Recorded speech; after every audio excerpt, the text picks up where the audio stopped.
Nelson, is the prosecution ready to proceed? Well, Your Honor, my co-counsel, Mr. Swift, hasn't arrived yet. Oh, you wish to ask for another recess? No, Your Honor, we'll proceed. All right, please call your next witness. I'd like to recall a witness with the court's permission. Go ahead. The prosecution recalls Mr. Elliot Dorn to the stand.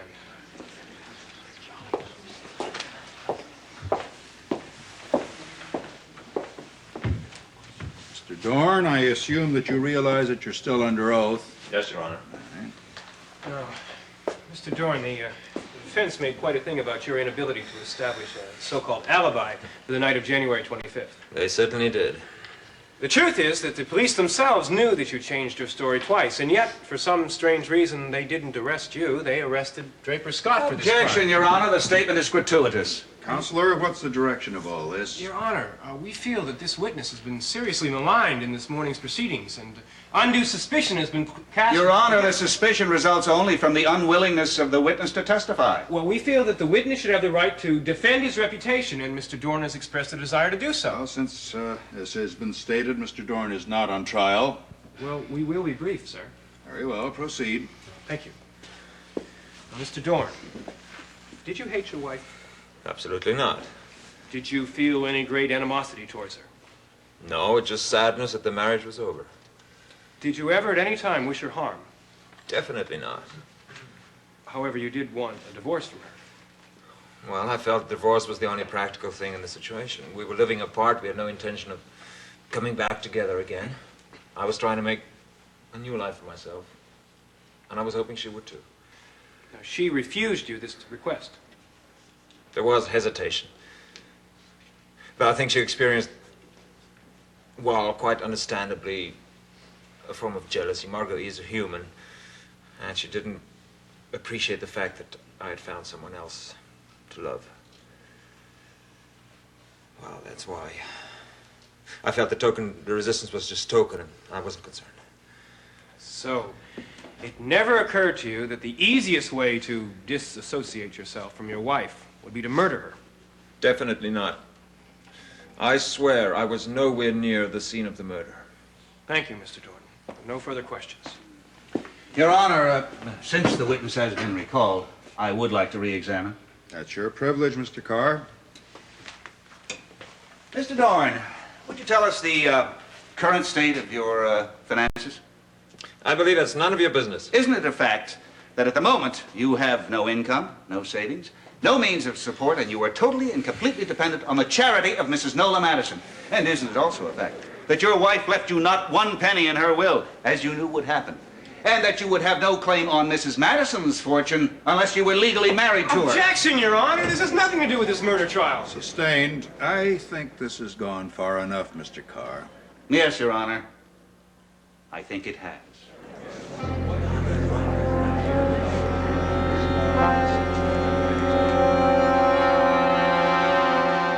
Mr. Nelson, do you wish to call another witness? Yes, Your Honor, we do. We have another witness in connection with the testimony you just heard, but it will take some time for the witness to get to the courthouse. Oh, how much time? Well, she said she would be here any minute. She?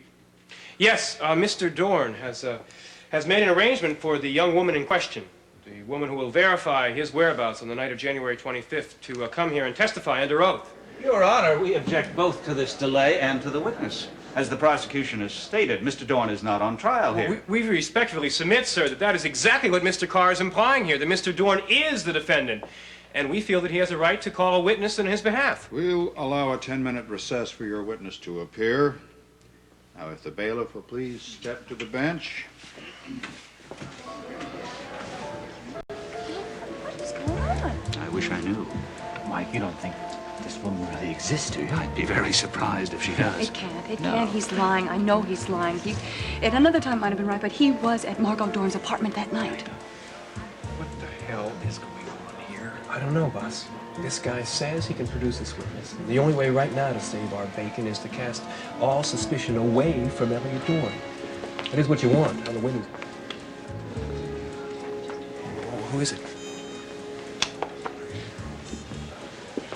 Oh, my God. What's up? The witness just arrived.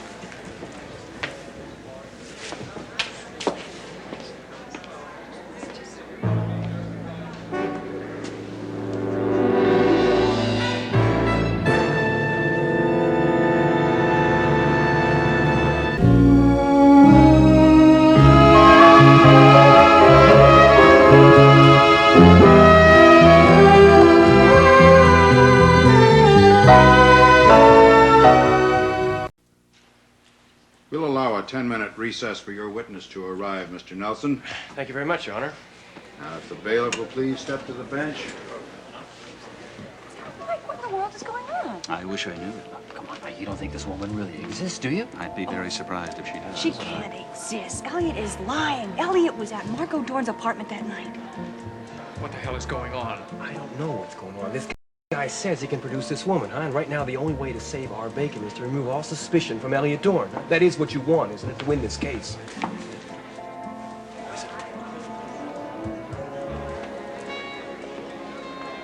my God. What's up? The witness just arrived.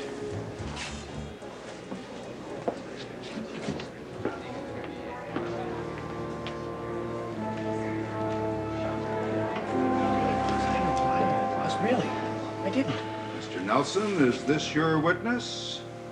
Yes, Your Honor, it is. The prosecution would like to call Miss Raven-Swift to the stand. Miss Raven-Swift, please take the stand.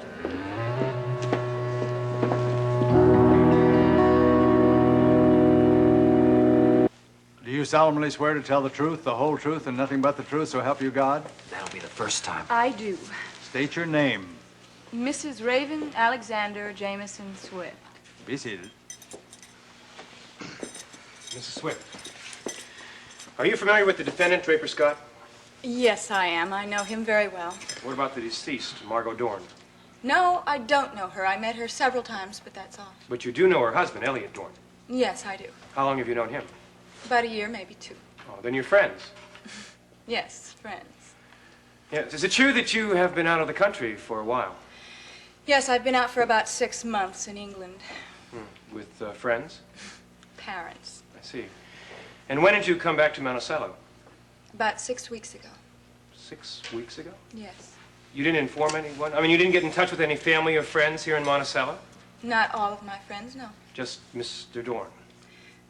Well, actually, it was an accident. I ran into Mr. Dorn, and I didn't want him to think I was snubbing him. I mean, actually, I didn't want to snub anyone, but I just wanted to be alone. Why? I just felt like it. Why did you return to Monticello? I mean, any specific reason? Well, I got bored with London, and I didn't like the weather. Does it really matter? No, I guess it doesn't really matter. Well, do you remember exactly when you saw Mr. Dorn and under what circumstances? I don't remember the exact date, but I know it was about a week before we got together. Well, do you remember the exact date that you got together? Yes, it was January 25th, the evening. Are you aware of what else happened on January 25th? Yes, I am. It was dreadful. But see, that's why I remember the exact date, because I remember waking up the next morning and hearing on the news that Margot Dorn was murdered or whatever. And I remember thinking that I was with Mr. Dorn at the same time that this terrible thing was happening. You didn't feel any remorse about that? Remorse? No guilt? Well, I was having dinner with a friend. I mean, I was just catching up on news about my family and friends. I don't see any reason to feel remorseful or guilty. So that's all you were doing, just having dinner with Mr. Dorn? Do I have to answer that question the way it's phrased? How would you like me to rephrase it? Elliot Dorn and I were having dinner on the evening of January 25th, and that's all I care to say about it. Well, where did this dinner take place? Can you tell me the name of the restaurant? Yes, it was the Hotel Bremen. The Bremen? Where's that? It's on Park and Division. Division? That's awfully far to go to have dinner, isn't it? That's almost to the edge of town. Yes, but it's not very far from me. You see, I was staying there. I see. So you invited Mr. Dorn to have dinner with you in the hotel dining room? Mr. Dorn and I had dinner to have a long chat about family and friends. Can you prove that this dinner took place?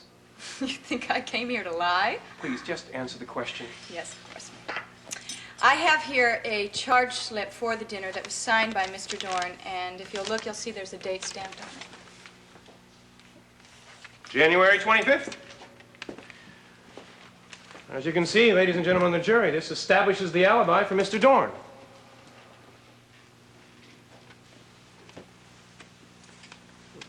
Thank you. And thank you. No more questions. Mr. Carr, do you wish to cross-examine? Yes, Your Honor, I do. Counselor, may I see that receipt, please? Oh, of course. Thank you. Mrs. Swift, first, let me welcome you back to Monticello. Thank you, Mr. Carr. On direct examination, you said you had been back in Monticello for 6 weeks, and that you visited Mr. Dorn to catch up on the news of your family. Didn't it occur to you that you could catch up with that family news by visiting your husband and your baby? How opportune for Mr. Dorn. Well, I'm very glad that Mr. Dorn and I were together that evening so that you couldn't possibly accuse him of... Accuse him of what? Killing his wife? Objection, Your Honor. I'm merely trying to have the witness amplify her own statement. Objection overruled. Well, Mrs. Swift, is that what you think might have happened? Some people do have nasty minds. Yes, I suppose some people do. This dinner you had at the Hotel Bremen, it was rather expensive, wasn't it? Yes, it was. I did offer to pay, but Mr. Dorn insisted. Of course, he paid with a credit card, and who knows who pays the credit card company? Yes. Who knows? There seems to be some kind of surcharge on this receipt. Did you know that? No, I didn't look. Now, if you and Mr. Dorn were in the hotel dining room, isn't it possible that some of the waiters might have seen you together? What if they had? Or perhaps you weren't too worried about that, because you didn't have dinner in the dining room, did you? Well? I told you that we wanted to have a private conversation. So that's what this surcharge is. It's for room service, isn't it? You and Mr. Dorn had dinner sent to your room so you could catch up with the news about your family. No more questions, Your Honor. Thank you. The witness may step down.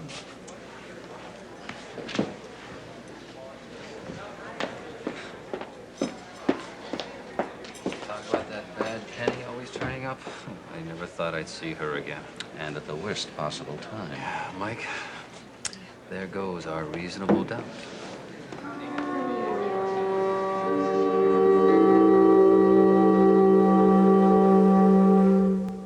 You didn't know? What do you mean you didn't know? How could you not know? Didn't you ask? Because he didn't tell me. Elliot Dorn kept his mouth shut. He told me he was out with some woman. He didn't tell me her name. Then how the hell did she get here? Who called her to come downtown? He called her to come downtown all by himself. He came to me before the afternoon session, and he said that he finally located this woman, and she was on her way to the courthouse. And it never occurred to you to ask what her name was? I didn't care what her name was. I was so happy he was finally able to locate her. It didn't seem important to me. Stupid. You know, Stupid. we were losing this case at that time, and I had to do something. He looked awfully guilty sitting in that witness stand. He is, for all you know. Don't forget that. What do you mean he is? He was with her. You believe that? She can't course you lie. do, yeah. How can she lie? She had a credit card, remember? Remember that slip? They had dinner together. And I don't know what else they did, which reminds me, I have a dinner tonight. And I gotta get out of here. Why'd she do it? Why'd she come back? There's got to be a reason. It wasn't just the lousy English weather. Hey, listen, I'd like to know why she came back, too. You know, that is one beautiful-looking woman. Well, Elliot still thinks so anyway, doesn't he? What do you mean, still think so? You got a dinner date, remember? Hey, wait. Go eat. Boss, look, I wouldn't have done this if it would cause you any trouble personally, you know? Hell, you wouldn't. You got a case to win, remember? Yeah, I got a case to win, remember? And I won it.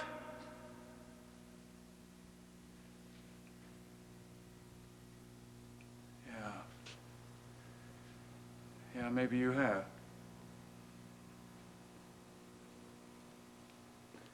Going home.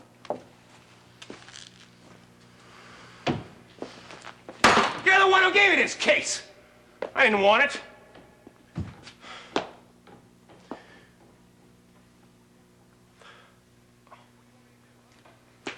What do you want me to do, huh? Lose the case for you?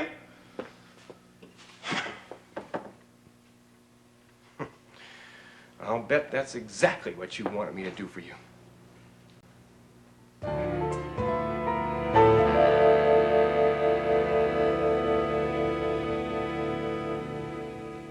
dear, I'm afraid fate has stepped in and put an end to any ideas I might have had about broadcasting fame.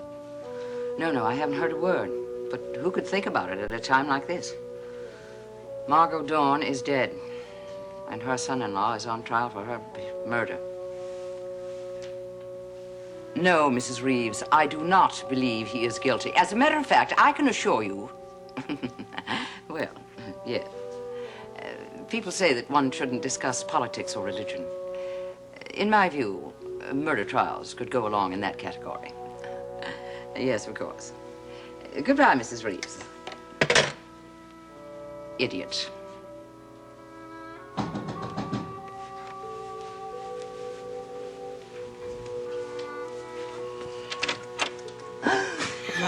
God. I'm sorry, it's perfect. I can't tell you the fun I'm having watching people's reactions every time they see me. Raven, what are you doing here? Why aren't you in London? Well, I was deported. They caught me trying to steal the crown jewels from the Tower of London. That wouldn't surprise me in the least. You know, I can't tell whether people are upset or happy to see me. They just all look shocked, as if I'm some kind of a ghost. I suppose that's what I am in Monticello. Well, how do I look? I don't look any older, do I? You don't, Lord knows. Think I've gained any weight? Actually, I don't see how I could have. The food was horrible. I mean, I took most of my meals at Mother's, but she must have hired the worst chef in the British Empire. Raven, what is this? What are you doing here? Why in the heaven's name didn't you write? Well, I wanted to surprise you. And Logan, too. And believe me, I have never seen a more surprised look on a man's face as when I walked into that courtroom.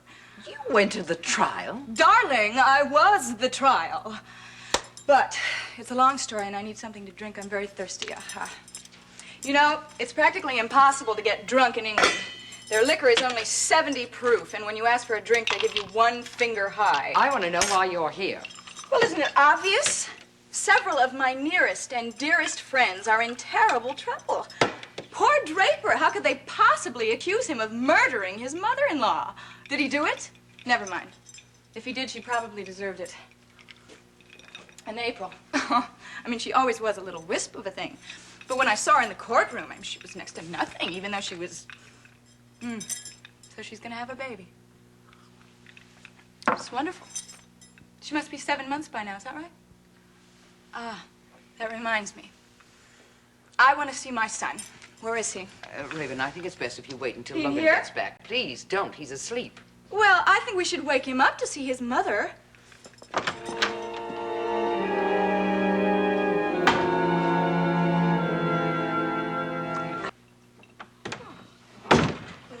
Grown-up little boy.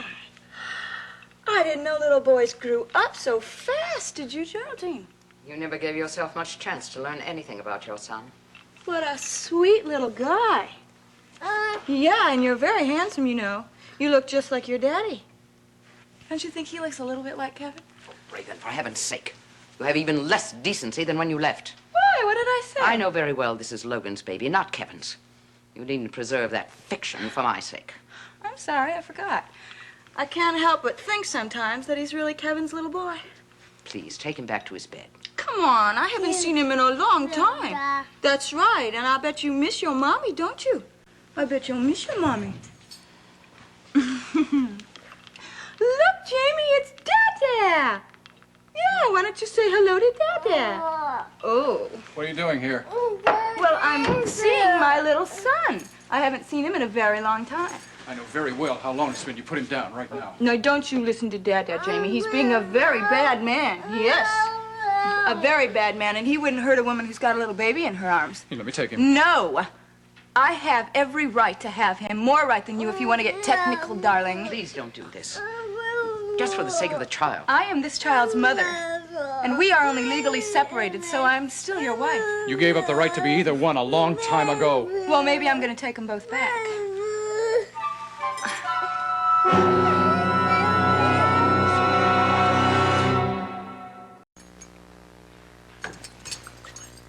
What are you doing here?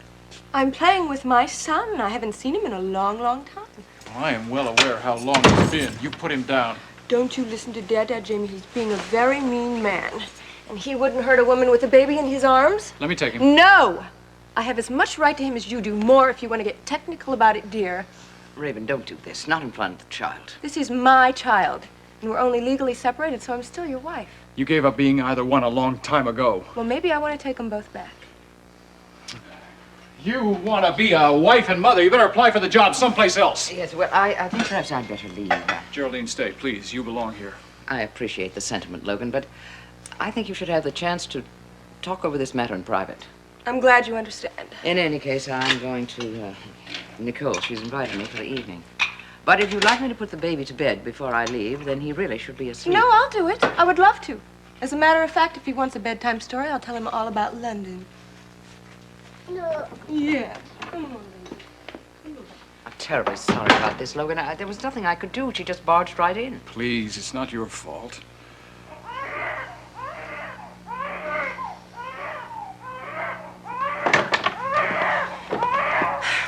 He's crying. Maybe Grandma better put him to bed.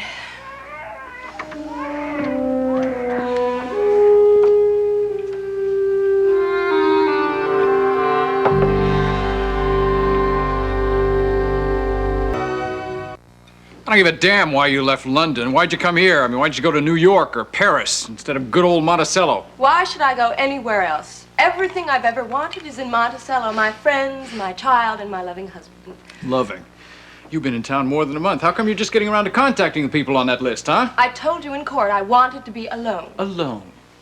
That doesn't sound like you, Raven. What you been up to, huh? Oh, Logan, does it really matter? I know you ran into Elliot Dorn. It was an accident. And when he knew I was here, I wanted to find out what was going on. Well, you've certainly done that, haven't you? I mean, you've satisfied your curiosity. Why don't you do this town a favor? Leave. You are so kind. I could arrange a big send-off for you at the airport. Dozens of people. Oh, really? Oh, yeah. You give people what they want and they'll turn out. So where am I going to go if I don't want to be alone? All my friends are here. Oh, Raven. You don't have any friends left in this town. You alienated every one of them before you left. That's not true, and you know it. My very best friend is here, and she's in trouble, and I'm not going to leave April like this. April will do just fine without you. You know, I've been thinking. She spent a lot of time with a would-be murderer. That sends shivers up and down my spine. When I think of how brutally he murdered his mother-in-law, it just makes me shocked. I didn't know the verdict was in. It's a pity you have to send your best friend up the river, isn't it?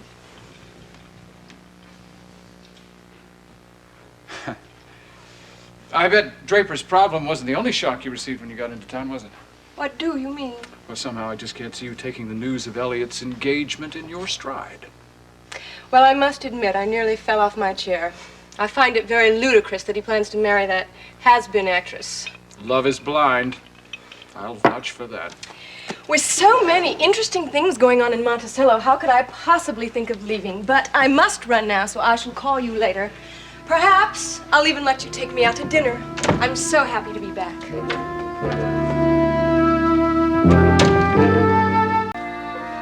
How you doing, killer? Hmm? Put up quite a little yell there when your mama tried to put you to bed. Not that I blame you. Good judge of character. You and me and Geraldine, we got along pretty well, didn't we? Without her. Yeah. Hope easy. Don't you worry. Nothing's gonna change that. Nothing at all. As far as I'm concerned, nothing has changed, Pet. I want to see you tonight. Elliot, I can't see you tonight, or any other night for that matter. That doesn't sound like the Raven I know and love. I'm a changed woman, don't you know? You'll never change. You're just as desirable now as you were 6 long months ago, even more so. Well, I guess you'll just have to take a cold shower then. Or snuggle up next to Nola, because I have to be a very, very good girl. But you are very good. The best, as a matter of fact. Well, I'm also a wife and a mother, and I have certain responsibilities. Oh, is that why you're playing the role of Saint Raven? Elliot, Logan and I are merely separated. And you're trying to effect a reconciliation? I'm gonna do what I have to do. Listen, you're deluding yourself. Logan is no fool. Considering what you did to him, there's no way he's going to take you back in a million years. There happens to be something that we both want, and I am going to get it. After that, who knows?